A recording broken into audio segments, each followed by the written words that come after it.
नमस्कार। Super India news TV में आपका स्वागत है। मैं हूं राजेश आर्य। आइए देखते हैं आज का विशेष समाचार। भारत ने बढ़ाई पाकिस्तान और चीन की बौखलाहट। यदि सरकार G20 शिखर सम्मेलन के कुछ आयोजन जम्मू या श्रीनगर में कराने में सफल रहती है तो चीन पाकिस्तान की परेशानी बढ़नी लगभग तय है। भारत सरकार के इस फैसले ने कि अगले साल भारत में होने वाली G20 शिखर सम्मेलन का आयोजन जम्मू कश्मीर में ही किया जाएगा, चीन और पाकिस्तान की सरकारों को परेशान कर दिया है।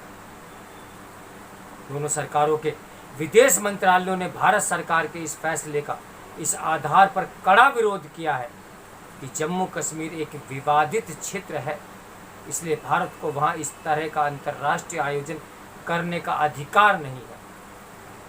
भारत विरोध की अपनी इस बौखलाहट में चीनी प्रवक्ता यह भी मान बैठे हैं कि कश्मीर के एक हिस्से पर पाकिस्तान ने कब्जा किया हुआ है। कश्मीर के सवाल पर पाकिस्तान और चीन की भारत विरोधी प्रतिक्रियाएं नई नहीं है, लेकिन इस बार नया यह है कि भारत सरकार के इस फैसले और चीन पाकिस्तान के साझा विरोध ने जम्मू कश्मीर विषय को 7 दशक में पहली बार एक ऐसे संदर्भ में खड़ा कर दिया है जिसमें कूटनीतिक पहल भारत के हाथ में दिखाई दे रही है।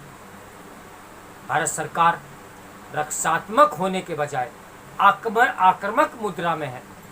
इसका पता प्रधानमंत्री मोदी की ओर से दलाई लामा को जन्म तिथि की बधाई संदेश देने से भी चलता है। पाकिस्तान और चीन की असली समस्या यह है कि भारत के खिलाफ उनके सारे प्रयासों के बावजूद अंतर्राष्ट्रीय मंचों और देशों की बिरादरी में भारत का रुतबा लगातार बढ़ रहा है। G20 दुनिया के सबसे अमीर देशों और आर्थिक क्षेत्र में तेजी से उभरते हुए देशों का संगठन है, जिनका कुल सकल घरेलू उत्पाद दुनिया भर के उत्पादन का 90% है और जो दुनिया के कुल व्यापार के 75 से 80% का नियंत्रण करते हैं। इसलिए इतने बड़े मंच के अध्यक्ष पद पर भारत का आसीन होना इन दोनों देशों को रास नहीं आ रहा। मोदी सरकार द्वारा G20 के शिखर सम्मेलन का आयोजन जम्मू कश्मीर में करने का फैसला पिछले 70 साल से चली आ रही उस नीति से एकदम हटकर है, जिसके तहत जम्मू कश्मीर से जुड़ा कोई छोटा फैसला लेने से पहले यह पता लगाया जाता था कि इस पर पाकिस्तान या इस्लामी देश समेत अन्य दूसरे देश क्या कहेंगे। लेकिन इस बार भारत सरकार की इस घोषणा ने पूरी दुनिया को एक साथ कई संदेश दे दिए हैं। पहला संदेश यह है कि जम्मू कश्मीर पूरी तरह भारत का अभिन्न अंग और अंदरूनी मामला है और इसके बारे में वह दूसरे देशों की राय और आपत्तियों की परवाह नहीं करता। इसके साथ ही यह फैसला दुनिया को यह संदेश भी देता है कि पिछले 7 दशक से जिस आतंकवाद से पाकिस्तान की सह और समर्थन से कश्मीर को अपना घर बना रखा है, वह अब समाप्त हो रहा है और जम्मू कश्मीर भारत के दूसरे राज्यों की तरह शांतिपूर्ण विकास की मुख्य धारा में शामिल हो चुका है। इस फैसले में भारत ने दुनिया भर की कंपनियों और निवेशकों को सीधा संदेश दे दिया है कि जिस तरह से भारत के दूसरे राज्यों में निवेश करते आ रहे हैं और वहां व्यापार चला रहे हैं, उसी तरह अब जम्मू कश्मीर के दरवाजे भी उनके लिए खुले हुए हैं। सबसे बड़ा संदेश यह है कि जम्मू कश्मीर के मामले में पाकिस्तान और चीन की खुराफात के दिन अब लद चुके हैं। पाकिस्तान की तिलमिलाहट इसलिए भी समझ आती है कि अगस्त 2019 में मोदी सरकार ने जम्मू कश्मीर को दोहरा संविधान खत्म करने और उसे एक केंद्र शासित राज्य बनाने का जो क्रांतिकारी फैसला किया, उसके खिलाफ पाकिस्तान ने दुनिया की हर सरकार के दरवाजे पर जाकर भारत विरोधी अभियान चलाया। लेकिन बाकी दुनिया को क्या खुद इस्लामी देशों ने भी उसे भारत का आंतरिक मामला कहकर पाकिस्तान को पैरंग लौटा दिया। अब तो लगभग दिवालिया हो चुके पाकिस्तानी नेता पुराना उधार चुकाने और पेट्रोलियम पदार्थ खरीदने के लिए भी कटोरा लिए घूम रहे हैं। ऐसे में वे अपने भारत विरोधी अभियान में कितना सफल हो पाएगा, इसका अंदाजा कोई भी लगा सकता है।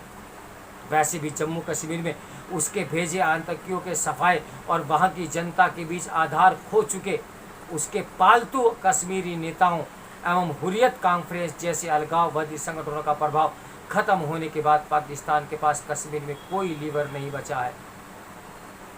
जहां तक चीन की बात है, पाकिस्तान आतंकियों को संयुक्त राष्ट्र में बार बार अपने वीटो से बचाकर कश्मीर के सवाल पर चीन अपनी साख पहले ही बहुत खराब कर चुका है। भारत के नए आक्रामक रवैये ने चीन और पाकिस्तान दोनों के लिए कब्जाए हुए पीओके के रास्ते होकर बनाए गए सीपैक और इंफ्रास्ट्रक्चर के लिए भी नई चिंताएं पैदा करती है। चीन को समझ आ चुका है कि पाकिस्तान में 50 अरब डॉलर से भी ज़्यादा की लागत से बनाए गए इस पूरे ताम झाम को नई दिल्ली की मिसाइलें 1 घंटे के अंदर कचरे में बदल सकती है। इसी तरह लद्दाख में अक्सफाई चीन और पाकिस्तान से भेंट में मिले अक्सगम पर भी भारत की तब्बू नीति अब आक्रामक रूप ले चुकी है। ऐसे में कश्मीर के सवालों पर पाकिस्तान के पक्ष में खड़े होने के अलावा चीन के पास अब कोई विकल्प नहीं बचा। बीजिंग में एक सवाल यह पर चीनी प्रवक्ता ने धमकी दी कि जम्मू कश्मीर में G20 का शिखर सम्मेलन आयोजित करने में भारत फैसले पर चीन पर सम्मेलन का बहिष्कार करने पर भी विचार कर सकता है। लेकिन आखिर दुनिया भर के देशों और खासकर G20 के सदस्य देशों को पहले ही विरोध झेल रही चीन सरकार अपने इस फैसले से क्या हासिल कर लेगी। अब यह तय है कि आने वाले दिनों में चीन और पाकिस्तान कश्मीर पर अपना बेसुरा राग तेज करके भारतीय फैसले को पलटवारों की कोशिश करेंगे। लेकिन मुख्य देशों की बिरादरी में मोदी सरकार के रुतबे को देखते हुए ऐसा नहीं लगता कि वे इसमें सफल हो पाएंगे। अब यह तय है कि अगर भारत सरकार G20 शिखर सम्मेलन के कुछ आयोजन जम्मू या श्रीनगर में कराने में सफल रहती है तो जम्मू कश्मीर का विवाद एकदम उलट रूप ले लेगा। तब पाकिस्तान का असली एजेंडा कश्मीर में आक्रामकता नहीं बल्कि पीओके को बचाना हो जाएगा। उस हालत में चीन के लिए भी कश्मीर के मुद्दे पर पाकिस्तान के साथ खड़ा रह पाना तो आसान होगा ही और न ही लाभकारी होगा। तो मेरे साथ बने रहिए सुपर इंडिया न्यूज़ टीवी की ब्रेकिंग न्यूज़ के लिए। नमस्कार, मैं हूं राजेश आर्य, समाचार के लेखक हैं विजय क्रांति।